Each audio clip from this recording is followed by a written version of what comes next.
What is your under the radar Texans storyline? Anybody that we haven't mentioned that surprised you, good or bad?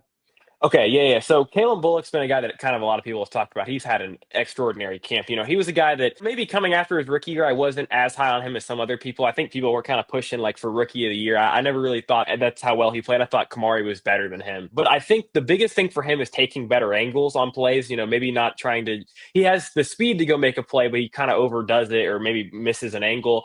That's something that I think he's improved on a lot because in camp, he's done a really good job of taking better angles. I don't know if he's given up a catch yet. He's made a couple really nice plays in the pass game as well. He's had one INT, I think, and he could have had a couple more. So he's had a really good camp. One of the other guys that I think has had a really good camp is Miles Bryant. He's a guy that nobody really talks about because, again, second string nickel. Does anyone really care about that? But he's had a really good camp. He was the guy that stepped in for the Texans in the playoffs last season with Jalen Petrie and Jimmy Ward going down. And I think he's done a really good job. He had a pick six earlier in camp, and he was playing with the ones at some point because Jalen Petrie wasn't playing.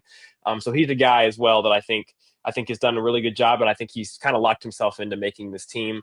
Braxton Berrios has done a pretty good job, in the return game, so he's made himself a case to make the team. I'm not going to say he's going to make the team, but he's made himself a case. Jakob Johnson was the guy I discussed earlier. I think he's got a 70% chance to make the team, so not a lock, but somebody that coming into camp, I don't think people necessarily would have had on their 53, and I think he's going to make it just because I think he's essentially a tight end, but he has this type of fullback history as well. So, and he's a guy that Kaylee coached in New England, so I would say him as well. I don't know if there's been a ton of negative. I like what I've seen from a lot of the guys, honestly. I think it's been a good start to camp. And I tweeted about it today. I'm not overly concerned about this, but I think Nico Collins has had kind of a meh camp for his standards.